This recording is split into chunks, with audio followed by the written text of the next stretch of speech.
Oke, selamat pagi bersama Futsal Medan TV. Kita hari ini kedatangan tamu Coach Pandi Butar-Butar.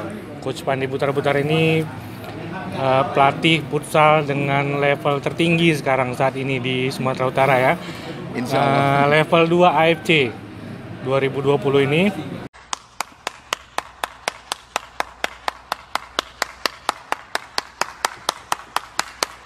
Oke, Coach Pandi ini kemarin buat heboh dunia futsal di media sosial ya, dengan postingan akan membuat coaching klinik. Nah, jadi hari ini kita akan mencoba mengulik Coach Pandi dengan rencananya mau membuat coaching klinik dan pandangan beliau lah, pengalaman beliau selama di dunia futsal, dan kita akan mengulik bagaimana dia menjadi pelatih sampai saat ini. Oke? Coach? Social distancing dulu. Oh ya, social distancing. Ya, apa nih yang mau ditanya nih kira-kira? Oke, yang pertanyaan ini kita ada beberapa pertanyaan ini ya. Ya. Tadi kita juga udah buat di Instagram. Kita pancing kawan-kawan untuk membuat pertanyaan nih, Coach. Oke. Oke, sebentar ya. Oke, ini ada pertanyaan nih, Coach. Ya. Apa sih yang membuat Coach Pandi memilih menjadi pelatih futsal? Karena kemarin kan kita tahu itu sebenarnya Coach Pandi itu punya jalur di sepak bola. Ya. Kalau nggak salah pernah jadi asistennya Coach M. Haidir. Yes. Kenapa Coach Pandi malah memilih jalur futsal bukan sepak bola? Oh ya, mantap ya. Ini pertanyaan bagus ya. Ini saya harus ngulik sejarah sedikit. Kan memang saya awalnya itu kan basicnya di sepak bola juga, pernah jadi pemain di kelas amatir lah. Terus 2011 kalau nggak salah saya udah punya lisensi D sepak bola. Sepak bola. Ya, jadi awalnya memang saya itu ngelatih di PS Tasbi dulu sebagai asistennya Coach Haidir, dan alhamdulillah kita pada saat itu juara di divisi 3 tingkat provinsi. Tahun 2000. Tadi saya coba cek, tapi itu kita terakhir dengan Coach Haidir ya. Saya di sepak bola. Terus akhirnya karena kemarin ada sanksi sepak bola itu, kan aktivitas sepak bola kan sedikit sekali. Terus saya memilih futsal untuk saya tentukan sebagai karir saya sampai hari ini. Oke, jadi ada pengaruh karena kemarin yang di band itu ya? Iya, salah satu pengaruhnya lah. Sebenarnya saya sudah ngelatih duluan sepak bola dan futsal, tapi untuk menentukan pilihan hanya futsal pada saat itulah salah satu faktornya. Karena memang futsal itu lebih available lah untuk dimainkan kan pada saat itu. Sebelumnya Coach Pandi ini kan pemain futsal. Nah, alasan utama nih Coach Pandi berubah dari pemain menjadi pelatih, apakah karena jadi pemain udah nggak sanggup lagi ngejar pemain-pemain muda atau gimana? Ya kan, motivasinya banyak, tapi salah satunya adalah saya milih pelatih itu, saya punya rasa penasaran yang tinggi. Kenapa sih futsal yang ada itu hanya bicara Jakarta, Bandung, daerah ibu kota khususnya. Jadi saya punya motivasi, salah satunya adalah motivasi saya harus bisa nih bawa Sumatera Utara itu lebih tinggi lah. Maksudnya futsal itu bukan hanya bicara tentang Sahidan aja, pelatih juga harus muncul. Itu salah satu motivasi saya sebenarnya. Ya, oke. Jadi untuk di futsal sendiri, mungkin pelatihan pertama itu untuk pelatih futsal ya? Kapan, Coach? Untuk pertama itu saya dulunya coaching klinik dulu. Coaching klinik pertama saya yang hadirin tuh yang betul resmi coaching klinik bersertifikat dulu 2012, Sergio Gargeli. Dia dulu melatih timnas Vietnam pada hari itu. Sergio Gargeli. Tapi sekarang di Tiongkok Cina, ya di Cina. Tapi kalau untuk ketemu sama pelatih luar itu salah satu motivasi saya juga sebagai pelatih dulu. Bang Ingan dulu kan sempat bawa pelatih dari Jakarta, ada Coach Donjol, ada Coach Ade Tato. Jadi salah satu referensi saya itu juga memang. Sebelumnya kan itu dulu. Tapi kalau untuk serius ikut sertifikat ya itu 2012. Tim pertama yang dilatih sebagai pelatih setelah mengikuti coaching klinik?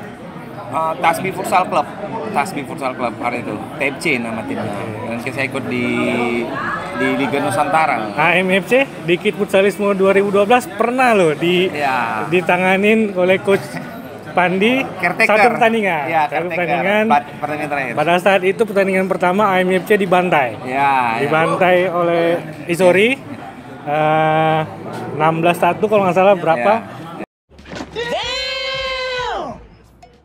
Pertandingan kedua Coach Pandi yang tanganin. Ya. Langsung berubah Ya. seri kalau nggak salah ya, 1-1.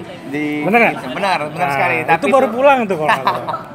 Tapi itu karena kan kemarin tuh kayaknya by accident kan, karena tiba-tiba saya harus, itu teman-teman saya sih sebenarnya yang main itu, cuman saya merasa punya tanggung jawab, saya harus ikut bantu di situ lah, karena kan saya dekat juga sama pemain-pemainnya. Ya. Oke, berarti setelah yang pertama benar-benar dilatih itu Tasbi ya? Iya, secara profesional. Secara maksud profesional. saya, ya saya Oke. dapat salary di situ. Tasbi FC itu Ya. sampai event yang paling tinggi lah menurut Ya. coach yang pernah diikutin dengan klub Tasbi apa? Dulu Linus lah, kita ikut 16 besar kan di Jawa Barat kalau nggak salah. Ya. Sukabumi ya, Sukabumi. Seri B apa seri? Ada seri apa? Udah nasional. Udah nasional. Ya. Kita kan ada perwakilan dua tim kemarin dari wilayah Ya. wilayah sini, wilayah Sumbagut kalau nggak salah. Dengan Isori ya kalau? Iya, Isori. Ya, Isori, Pelindo dan kita Tasbi. Tapi kita peringkat 3 Tasbi. Pelindonya mengundurkan diri jadi digantiin sama kita hari ini. Itu pencapaiannya? Pencapaiannya cuman grup aja. Grup ya? Nggak lolos grup ya. Ada satu lagi turnamen yang besar mungkin yang pernah diikuti? Rafeli ya. Nah, itu dia, Rafeli. Rafeli itu udah 50-50 lah sebenarnya. 50-50 ya, tapi itu Tasbi kan? Tapi tetap nama Tasbi ya, itu nasional. Itu prestasinya? Prestasinya dia 8 besar. 8 besar kalah sama sang juara AFN Bogor. AFN Bogor ya? Coach Andri waktu itu. Coach Andri Irawan. Ya. Oke, Coach Andri Irawan. Makasih udah diingatkan juga. Iya. Oke, Coach Pandi ini kan dikenal banyak berkarir di luar Sumatera Utara. Nah, boleh diceritakan tuh alasannya apa? Ya alasannya dulu kan saya ini kan banyak juga orang tanya nih coach ini orang mana sebenarnya, karena memang saya kalau bisa dibilang kurang populer di sini lah, karena memang jarang ikut event di sini. Saya tuh melatihnya itu dulu di Sulawesi Tenggara, lamanya di Sulawesi Tenggara di Kendari. Minum ya, Coach? Silakan. Di Kendari khususnya saya melatih di sana. Jadi memang karir saya itu untuk profesional yang betul-betul profesional tuh saya rasa di Kendari sih awalnya. Awalnya di Kendari. Kemudian kan banyak di luar. Kenapa memilih lebih banyak di luar daripada Sumatera Utara? Oke kan, kalau saya itu kan profesional coach lah bisa dibilang. Saya cuman kehidupan saya itu hanya sebagai pelatih futsal. Saya tidak punya pekerjaan lain kan. Jadi alasannya salah satunya itu kalau kita di Sumatera Utara ini belum ada tim yang betul-betul profesional. Maksudnya profesional itu pada saat itu. Nah, pada saat itu. Jadi jadwal latihannya belum ada, klubnya juga nggak jelas, cuma ikut-ikut turnamen aja. Jadi kalau di sana itu kan lebih kita tuh lebih di-appreciate lah. Makanya alhamdulillah saya juga dapat tawaran di sana. Banyak sih klien saya di daerah timur sih. Ya. Nah, Coach Pandi itu banyak melatih klub luar, tentu mungkin karena channel ya, pertemanan, relasi. Benar nggak? Benar sekali.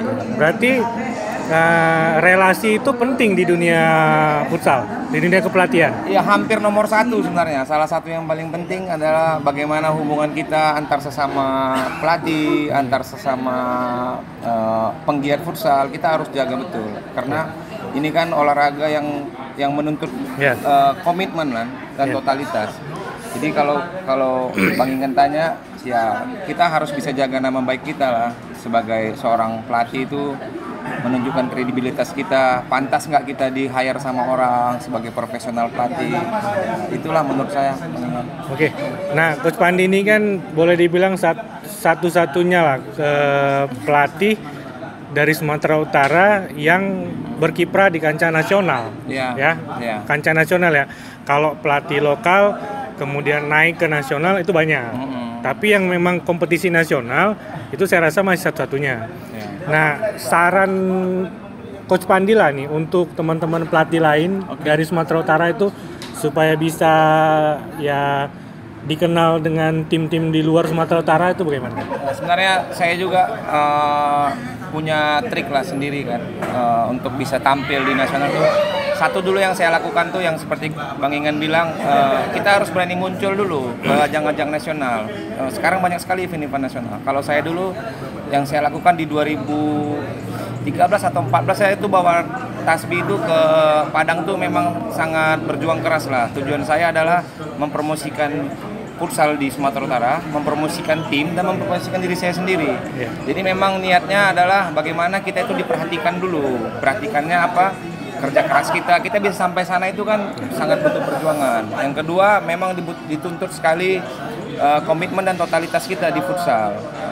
Komitmennya apa adalah bagaimana kita mendalami ilmu kepelatihan ini. Totalitas kita adalah bagaimana kita betul-betul menjiwai bagaimana seorang pelatih futsal itu bisa membuat tim ini meningkatkan prestasinya. Itu yang saya pikirkan selama ini. Jadi kalau pelatih-pelatih muda banyak takutnya susah. Yang muda itu harusnya lebih berani, yang muda itu harusnya lebih kuat semangatnya untuk bisa tampil. Kalau nanti kapan bisa sampai di profesional, ya itu tergantung doa dan usaha kita. Intinya berani muncul dulu, jangan cuma di kampung aja. Berarti berani muncul dan berani keluar daerah. Iya, berani keluar. Kalau boleh saya nilai sebenarnya Coach Pandi itu dengan Saidan tuh ada persamaan. Apa tuh? Sama-sama berani merantau. Iya. Jadi yang mungkin ya yang beberapa saya tahu keberhasilan Saidan itu yaitu dia berani bermain di Jawa. Tidak hanya di medan-medan ini saja. Nah, mungkin itu juga salah satu mungkin Coach. Dia berani merantau. Ya, Saidan itu kenapa dia berani merantau? Karena dia punya sesuatu. Dia punya skill, dia punya kemampuan. Nggak mungkin juga kita merantau kalau kita hanya standar dan biasa-biasa aja. Saya nggak bilang saya luar biasa sekali, nggak. Tapi yang pasti saya mau belajar. Saya tentukan dulu. Jadi kalau kiat saya tuh gini, Bang Ingan. Saya tentukan dulu satu filosofi yang mau saya dalamin. Contoh misalnya saya sangat mengidolakan Sergio Gargelli dan saya sangat senang mempelajari ilmu yang dia sampaikan. Jadi dialah sebagai panutan saya, ilmu dialah yang saya kembangkan dan saya pakai untuk sampai hari ini gitu. Jadi kalau kosong-kosong juga saya rasa susah lah. Gitu, Bang Ingan. Oke. Selanjutnya nih Coach ya, masih mengulik-ngulik nih sebelum kita bahas siap. Coaching klinik ya. Karena kalau coaching klinik itu ya nanti di ending aja. Siap. Ya. Oke. Kira-kira nih perbedaan animo yang Coach Pandi rasakan lah di lokal Sumatera Utara ini dengan provinsi lain. Kita bukan bicara Liga Pro ya. Kita bicara turnamen lokal animonya. Itu perbandingan antara di provinsi Sumatera Utara dengan provinsi lain. Itu bagaimana? Oke, sebenarnya plus minus nih, Bang. Plus minus. Plus minusnya Sumatera Utara ada plus sedikit, di daerah lain ada minus sedikit. Contoh ya, saya di daerah timur lah, khusus saya nggak mau bilang langsung satu provinsi. Rata-rata itu di sana itu event itu susah. Gitu. Tapi memang perhatiannya di pembinaannya mungkin lebih. Contoh maksud saya begini nih, mereka punya banyak klub tapi eventnya sedikit. Di Sumatera Utara event banyak, klub banyak, tapi kayak nggak wow gitu. Kenapa? Karena di sini tuh terlalu, menurut saya ya, di Sumatera Utara khususnya tim banyak, akademi banyak, eventnya banyak. Di sini tuh kayak cuman puas di sini aja begitu, Bang. Sementara kalau pengalaman saya di Timor tuh mereka hire pelatih profesional memang tujuannya mau muncul gitu. Akhirnya apa? Banyak kan pemain-pemain Timur yang dipakai sama tim-tim Liga Pro gitu. Walaupun tim mereka itu belum sampai ke Liga profesional. Hari ini yang saya perhatikan begitu. Kita itu harus banyak melihat positifnya juga, jangan negatifnya aja. Kalau kita cuma puas di daerah ini susah sekali buat maju. Itu sih yang singkatnya menurut saya, Bang Ingan. Karena untuk biayanya gimana nih, Coach? Mahal atau murah ini? Nah, ini pertanyaan yang saya dapat banyak di daerah saya tuh, mahal atau murahnya relatif tertulah. Jangan terlalu mahal juga.